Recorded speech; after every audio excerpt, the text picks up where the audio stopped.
Okay, good morning, everybody.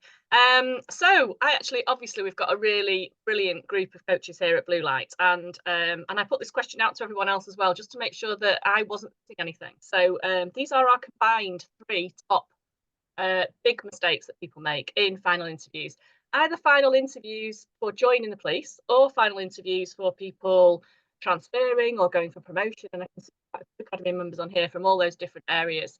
So it's really useful for everybody. And the first one that I'm going to come up with, and I'm going to call it white lies. But basically, lying in an interview.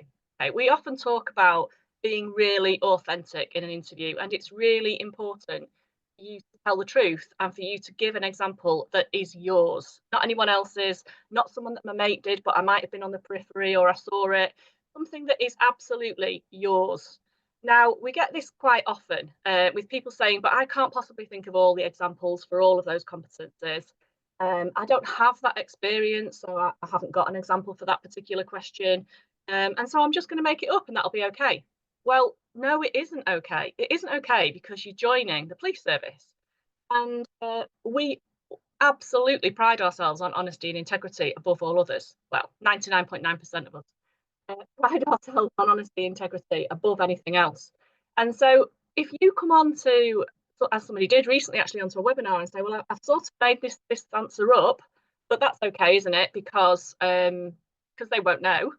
Well, it doesn't matter whether they know, actually. It matters that you know. It matters that it is not your evidence.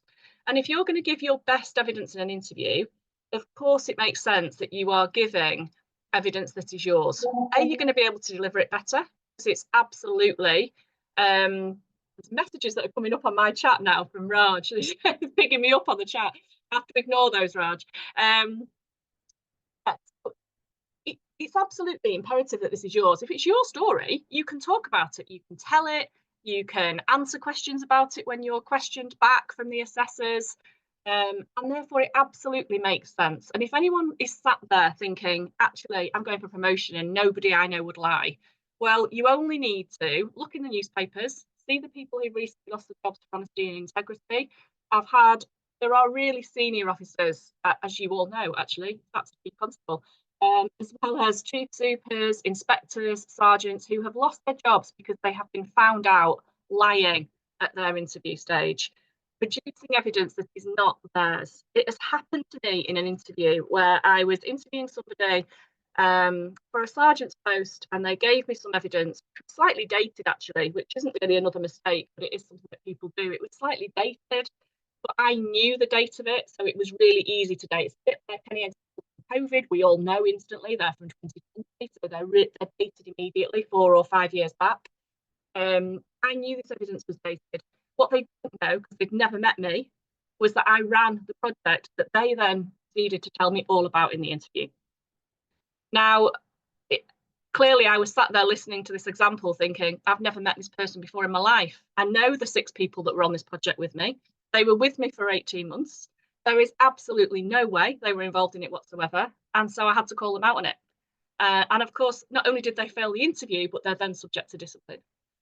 So please don't think this is something that's just relevant for new joiners. This happens across the board, and it is absolutely one of the biggest things that you must not ever do. So don't ever think I can lie, even if it's about a little bit. What you'll get when you come into the academy with our one-to-ones is that we might say to you, oh, well, why didn't you do that? Did you think about doing this? They're trying to get the biggest answer from you. My clients will say, oh, no, but can I say I did? Well, no, you can't say you did. But where we can put it into is in the learning element of the answer.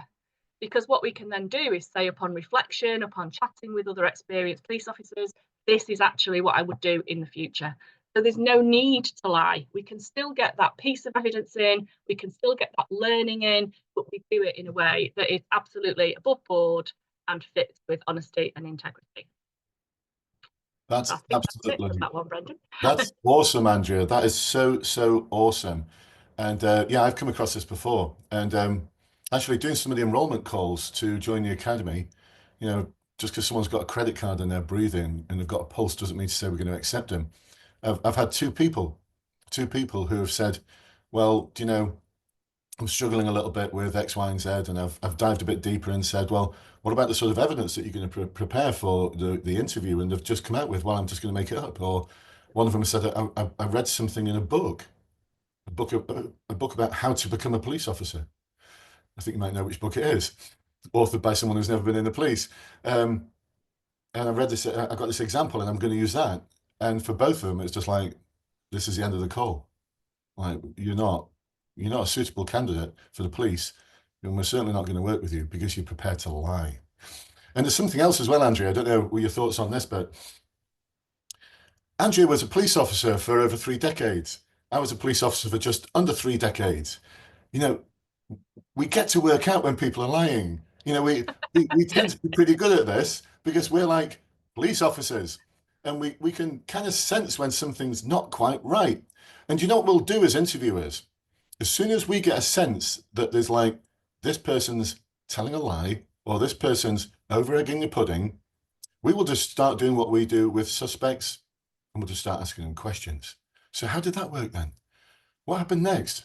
Who else was involved? And we'll ask them a ton of questions, and then we'll wheel back to the beginning again. Just remind me again about the very beginning. Just remind me about that detail with the other person. And because you've told a lie about another lie and about another lie, and you've dug yourself a hole that's so deep, by the time I wheel you back to the beginning, and I'm doing it deliberately because I'm going to nail you to the cross, you can't remember what the first lie was, and you get confused, and you start having that horrible feeling in your stomach that you've done something really, really wrong. And that's it forever, because you'll fail that final interview and your cards be marked, and you'll never be able to join the police ever, because no other force will entertain you, because on the records for that force, it'll be recorded that this person was failed because they lied. And that's the end. I don't know what your thoughts are on that, Andrea. Yeah, no, absolutely. It really does matter. And, we have some of these ethical discussions sometimes with the odd one of our clients where this happens, and where we know that they've lied on their online assessment centre. So, we don't want police officers in the police who we know will start off with a lie from the very beginning. And actually, some of you will say, but actually, I've been told by a colleague just to add something, to embellish something, to make it slightly better, to add something in. So it must be okay because someone else is doing it. No, it absolutely isn't. Please do not listen to people who are telling you to go about that sort of thing. You've all hopefully started to look at some of the media footage around police officers. You might have looked around things like Casey report and Angiolini report, not any other public report that's been in existence around police officers. And whichever one you look at, honesty and integrity is always there at the top. Always the thing that people get for. We've even had, I think within GMP actually, we even had 2 police officers. I think they were disciplined, but they were senior officers who were then telling other people to lie and encouraging them to and supporting them to. So, it just absolutely, just don't do it.